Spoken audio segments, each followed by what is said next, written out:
Hello Gems, my name is Bushnell. If you're new to my channel, welcome.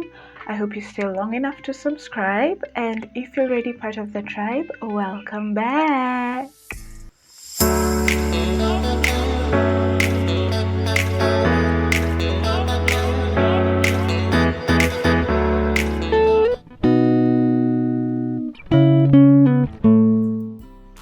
So ladies, today we're discussing about Puah. I'm not sure if that's how you pronounce her name, but it is Puah. From Exodus 1, and we'll be focusing on verse 8 to 21. I know she's not a character that most of you have ever heard of, but she's so important, and I want to share with you 4 points on why she is really important, and she's a feminine character that I felt we should discuss about. So basically, the verses are 8 to 21. It's a story about two women, Puah and Shifra, who recognized God as the ultimate leader and authority in their lives. And when a competing power called for their obedience to that power, they remained steady in their commitment to God. So ladies, I have 4 points I want to share with you from those verses. So get something to drink, get something to write with, get comfortable, and let's talk about this. My first point, ladies, is obedience. Now, what do we mean by obedience, and why is it the first point really? It's because that's like the theme of the verses that we are reading today. We are seeing two women who are obedient and who were in between either obeying a type of authority. They had to choose between what authority to obey, between Pharaoh or God. And of course, I want to highlight being obedient to God. So your obedience to God must be motivated by faith in God.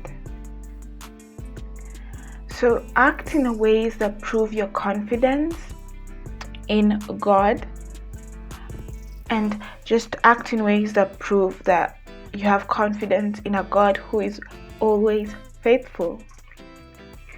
And that way your obedience will come in much more easier. And just ask yourself the question of who is your number one in your life. And once you have that straightened out, no matter what other authority you're under, because even in situation of parents, they might be leading us totally astray from the will of God.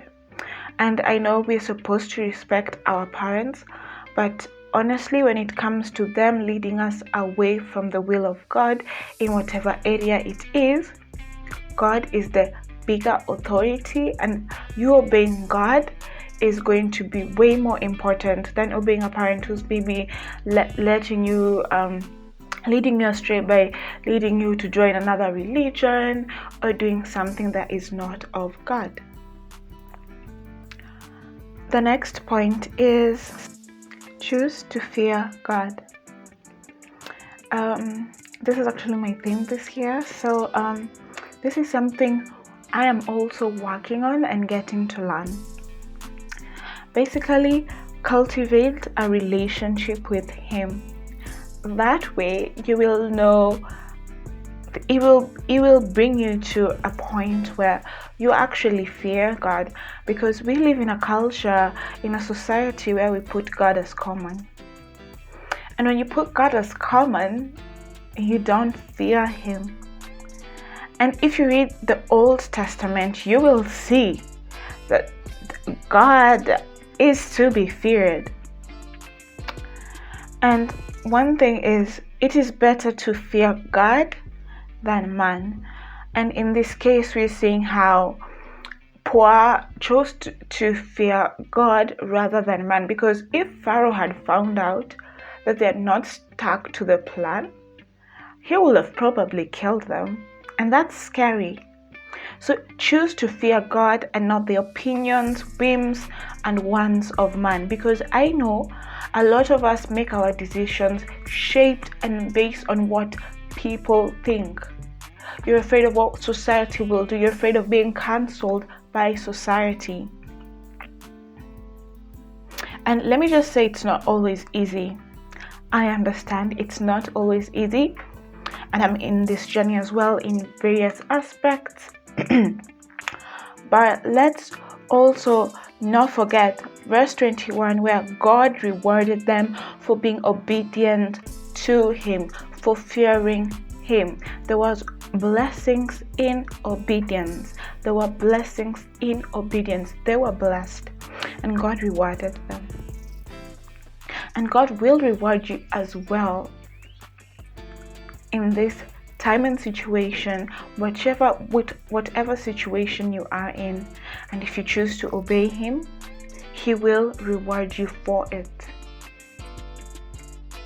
Point number 3 is let your actions do the talking. What do I mean by this? In the midst of a dark culture, take a stand for what is right.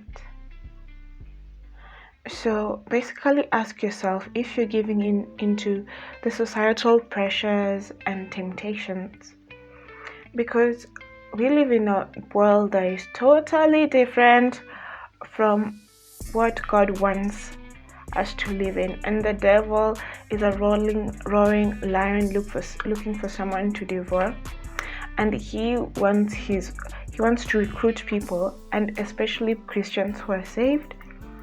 And he has a thing against women,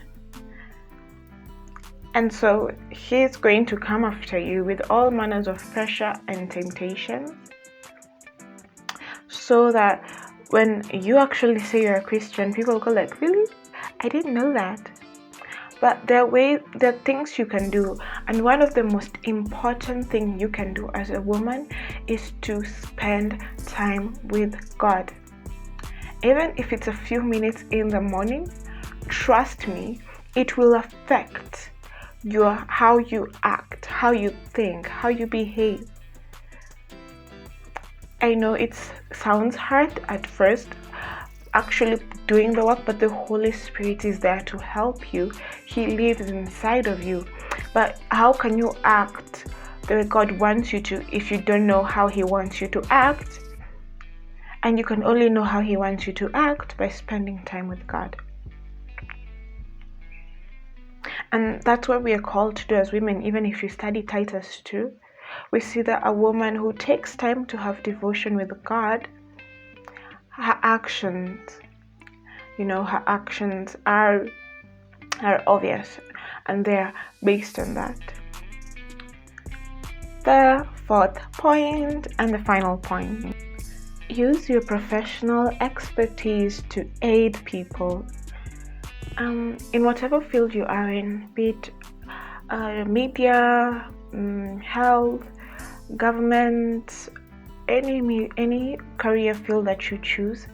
You actually have an opportunity to help people and use your career and your influence to glorify God. So if you're a politician or you want to be a politician, you can do the right thing like the way Daniel did and not take bribes.